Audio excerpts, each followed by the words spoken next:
I wrote a couple for this evening, this morning, so I'm going to read those and then do some older things. It's called Gone, Port, or Land Random Wiener, which is a labelled title, but I couldn't think of anyone better this morning. I have never been to Oregon, so it follows I never went to Portland, but a coffee place or shop or whatever called Portland, and I am in it, writing yesterday for this reading I'm giving today, which is not here or in Portland, or actually in Oregon for that matter. Anyway, I'm thinking more about how to be a better friend, only contingent on me needing this or needing that, or both at the same time. And anyway, I can't be a good friend. I'm writing this poem, which will turn out bad if I'm good to friends, but now it's bad anyway, so I guess I have to be good. My poems just get more and more like maths.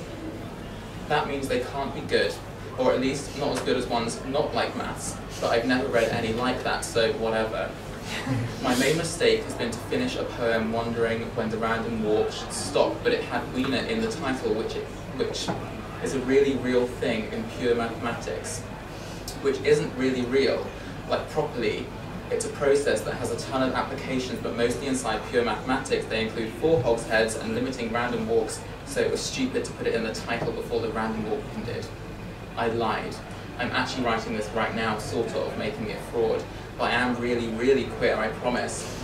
I am that. That's why I'm here. And that's why I can make stuff up, because I'm better than you. This is the second one I wrote, which is less about being here, and more just because I wanted to write it. It's called Choke. I'm only telling you this because we happen to know each other now. Once I did put too much in every poem, and none of the poems were at all very anything, but the thing I'm telling you about, it happened before all that I wrote about everything, which means it's much more complicated, so I can talk about just that anyway. I was at the National, which has great bathrooms, very clean. I did a course in the summer in Cambridge, and that was nice, and we got the coach, and there were more fags than I'd ever met. It's because we all liked poems, which was really embarrassing. Anyway, we saw Edward II, and all the people 80s glam and smoking really, really long cigarettes, which Marlowe might have liked. Anyway, this isn't important. The glamour would have made me think about Frank now anyway, so this isn't worth going over. What is important is that the interval happened, which is where the light turns up and everyone remembers that they are people again. And we talked about how on stage there are those cameras they use on Most Haunted, projecting big images of what was happening on stage with handy subtitles, which was really artificial in a fairly real way. And anyway, I thought that I felt like one of those things, but I didn't say anything because I didn't think it in words. And anyway, none of this is what I'm talking about.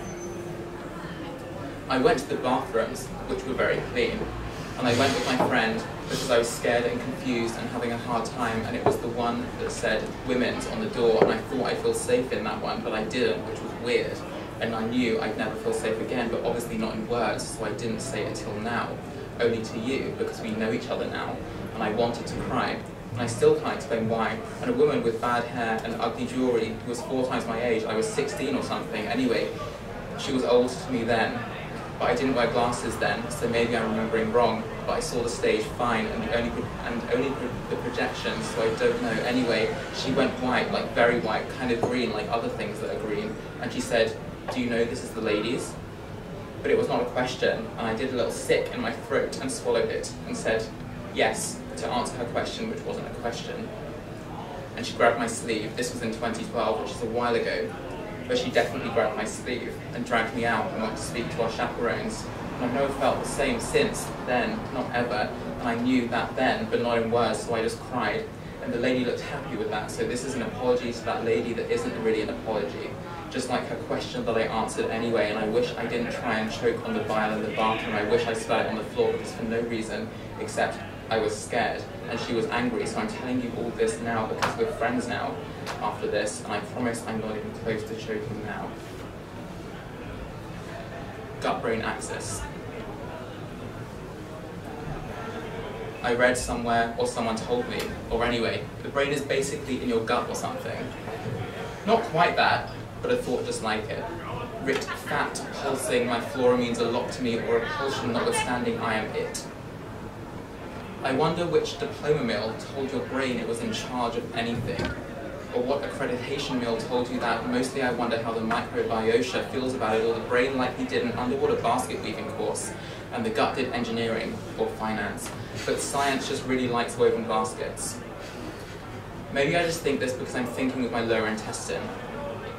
I wonder if this has anything to do with anal sex, and maybe my sphincter thinks too, and is particularly enamored with its own death drive. At least it's the rectum that thinks, or something anyway. I think I understand MacArthur Park now, about the cake and stuff. She works hard for the money I don't get, even if I like it better. Gastroenterologists probably know lots of things about this, but I much prefer that my gut told me. Having a gut feeling is quite funny. It's more likely to just be feeling. Now my brain isn't in the top spot, I think I forgot to rhyme. Frank wrote gut poems, so maybe he knew all along about gut flora and just didn't tell. Maybe the CIA found out, so came through with a beach buggy, which is much less likely to work than a laxative. Frank went on his nerve, anyway, which seems like a lie because it was surely his gut that he went on. What do nerves do? Pretty much nothing. And now I've written about Frank again, and I've been calling him properly Frank, which is stupid. Anyway, so surly a sophisticate like a bloody fag on a beach or me should stop writing about all of these things if he wants to be a serious poet, or to last on the beach, which is too sandy anyway. It's called Sweater Curse, which is, FYI, real thing, that apparently 15% of active knitters have been left by a partner after they knitted them a sweater. It's a real thing, so it's like documented and they believe in.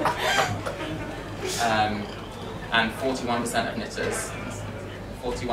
of knitters, believe this is a real thing that should be taken seriously. They're scared of it.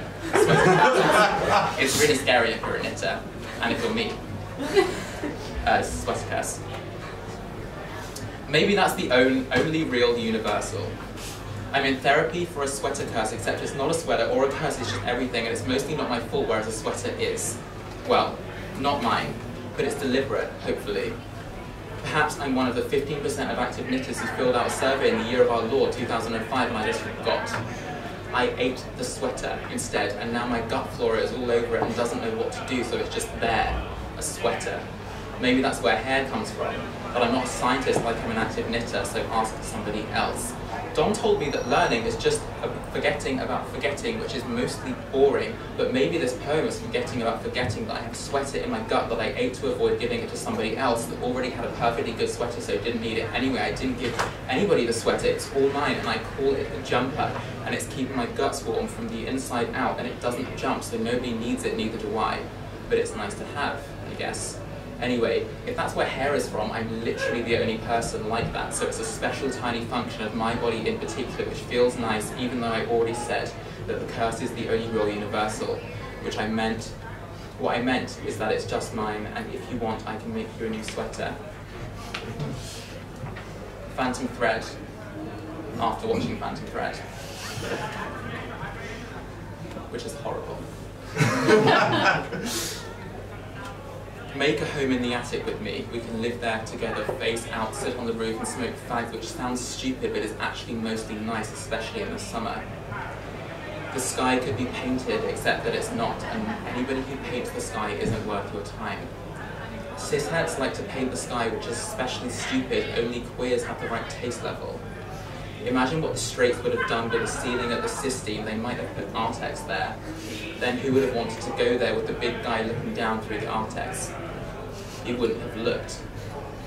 Sure, if they did David, he might not fall over eventually, but he'd probably be ugly or something. Live in the attic with me. We won't have to listen to any of the straight people or watch their films or be the boys or the girls or anything like that. A statutory decision works its way around me to compel code switches in the face of a man I love without being a woman, to tell me about indulging fantasies of being and mostly of womanhood, like if a person walks over your grave you feel weird now, not then. So now I am feeling fine about it, but later I will remember what he said and nothing will be fine, and I do not feel safe, which is not important, except to me, now. He is not welcome in the attic. In the attic there used to be an atelier, which I think is nice, but isn't it funny how straights want us to believe that gays that make dresses really just hate women, which is always true. But that's why gays make dresses, and things, because really they hate the people that wear them, which obviously makes sense to everyone in statutory like the decision. It's true that gay men and queers like me hate women, but no more than anybody else does, so it doesn't let straights off the hook for it, which I shouldn't need to say anyway. I suspect people think this because they hate us or something, but I have almost no proof except literally everything that they say and do, but don't realise they say or do or think, because they don't wonder about it like I do. So anyway, I've never met a sister who doesn't pretend to know more about queers than they do because they think it makes them queer too. Desire does not a queer make, so I mostly blame Freud. The cognitive shift, dissonance, frying out in cis-het phone synaptic pathways clog detritus they never notice and makes them especially vulnerable to me in particular, hating literally all of them from the attic with you in it. Drape me on a dress form we can lift upstairs in the window under the sky that isn't painted and take a statutory decision that I got Sebastian come fuck me hips. The dress form makes everything in the attic a joke, which I like. And also we should never use it to prove that we love women and not men, and that we fall in between them somewhere sibilant somehow, but not bad inside or desirous out or in when we have sex because of my Sebastian, which isn't at all that really. We have to pretend to be both women or both men just to prove the straights wrong, which is probably a waste of time anyway because they won't notice. They will say, today I pretended to be a woman and so it wasn't cheating and I love my girlfriend very much. Holiday that wasn't so good, but it was nice to get away anyway. And this is dedicated to Wendy Lotterman. It's a great American poet. Longing manufactured in the guise of a poem that cannot quite live up to its manifest effective content or something like that, at least like the endless disappointment incurred by the absence felt more intensely than any other while remembering that Hans Zimmer is not scoring my life as I live it, and that he probably never will, and then wondering if life is worth living without this, or something like that at least. That was an attempt at something right, but I'm not very good at those, no matter what you might have to say on the subject. Not that you have that much to say anyway.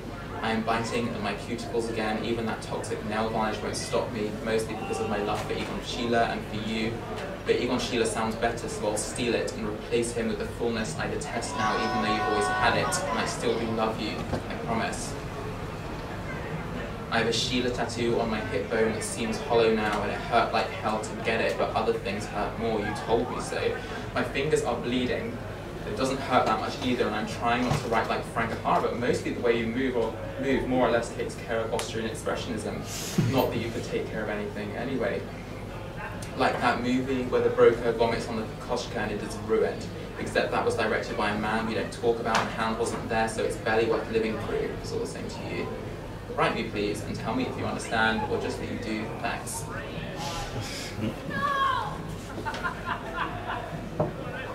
Let's see.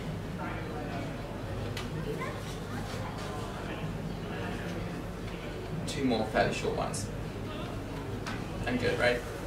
Yeah, you're right.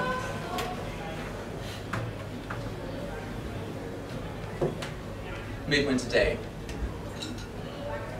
I'm sitting in a coffee place on Gloucester Road, I think. There is a child in a blue puffer jacket with blonde hair playing with another one in stripes on the dead-end road out front, and I smile mostly because it makes me happy. They are like from a poem, but not this one. It's the day before I'm 22, so I think about Taylor Swift. There are people out there that aren't children or Taylor Swift buying things for other people that aren't me, even though it's my birthday tomorrow. I go to sit out front without a coat because you can't smoke inside, but I already lit the end of my cigarette and I can't go back in to get my book, even though I can see it on the counter by the window that's big enough to see that it's by Bernadette Mayer, but not big enough. The barista isn't staring just at me. It's very blue. There's a golden dog out front that looks at me, and I smile to apologise for not being a chew toy, even though I wish it was. I can't put out my cigarette early because I used the last Rizzler, so my coat saves the stool and I sit next to the dog. Some of the men look like turtles. That's my type. Their noses are a shape I don't know how to describe, and their eyes are too close together, but their lips are functional. My father doesn't look like them, but I think they're the most beautiful anyway. All the friends I've made that are also men look like this, and I'm in love with all of them just a little bit. They are very beautiful, and I tell them every time, even though I'm not supposed to. They don't look anything like me. Men that look like me are not beautiful. Women that look like me are very beautiful, so I wonder if I am too. but I can't tell, and I also wonder if I'm a woman or a man, and I can't tell. I don't want to look like a turtle, but I don't want to look like me either. Some boys in beanie hats hold hands with each other, and I wonder if I'm like them if I'm not holding hands with a boy, but I can't tell, and I wonder if it makes a difference that I don't fancy people who look like me, which is literally everybody else. This is a poem that is everything, but it's not vast enough because everything in the poem is only me. And I want to be everybody, but I can't be everybody because I'm not Jeremy Prynne and I don't want to be. Anyway, eventually I'll be happy with just this. I would like to be held by all the friends that look like turtles and all the ones that look like me. I am in between the walls somewhere. It is my birthday tomorrow and I will be 22, and I think I'm okay with that where I'm sitting. Last one, called Important Weenus Process, and this is dedicated to Stephen Zoltansky, who's also a great American poet. I don't like the UK very much. No, we're fine. I wonder if O'Hara or his friend John have more in common with me or Olsen. I wonder if this is important, or if John was actually his friend. Right side of the shelf under Z is Steve's book he gave me because I loved him. I wonder if I have more in common with him than O'Hara. I wonder if I'm as important as Dick or other acclaimed histories if they will claim my history of right arm eczema and shower wanking and being punched in the face so that it smudged my makeup. I wonder if I am more important than America, and if folk and country are the purest expressions of heterosexual culture which exists. I don't masturbate in the shower anyway. My friends stayed in the living room and the coving fell, which was weird, but now the coving is still gone and we don't notice it much. Mostly I do not think I'm that important, just that I should be, which everybody thinks. I wonder if I'm important enough to be loved singularly, which is why I don't say thank you when my friend's new girlfriend gives me a pack of Camel Blues, except that I ask, are you sure? These two things are not the same thing, but I think it's difficult to tell. I am writing about a utopia in poems in a not poem I'm writing, and I wonder if mine have them. If somebody could tell me whether people stare at me because I'm a loud, queer, beautiful, ugly, or a mixture of all these things, I'd like that. Amy, who once lived in New York City, which is a note, once said, I've noticed that too, you're beautiful. We have not spoken in a long time, but I hope we do soon. I'll feel beautiful instead then, Amy will make it. Amy is also beautiful, and I wish I wasn't me so I could see that much better. People tell me that I'm pretty different now, but I don't know how, unless they just forgot me. I wonder if I'm important enough to be called like that. Mostly the only thing I struggle with about other people is that they all exist and aren't me. That's pretty crazy. Maybe the same thing occurred to O'Hara, which is why he wrote so much about them as if they were him. A hairdresser that was inside me once said, you're beautiful, while he was inside me, that is. I think regularly about whether he liked my haircut. That is what I would think about if I cut hair. I don't, but if I did, if it was me. A content developer for a web company who I didn't like told me I was beautiful like a girl, and I don't know what that means, but I hope it's true. Before Steve gave me his book, a man told me I was a fag, which I also hope is true. I wonder if I'll be in a story he tells. Steve said, I'm sorry, when I told him that and I didn't understand why. It was not Steve's fault. I wonder when a random walk should stop, but now I realise that that's random too. Mostly I wonder if I'm important anyway. Thanks.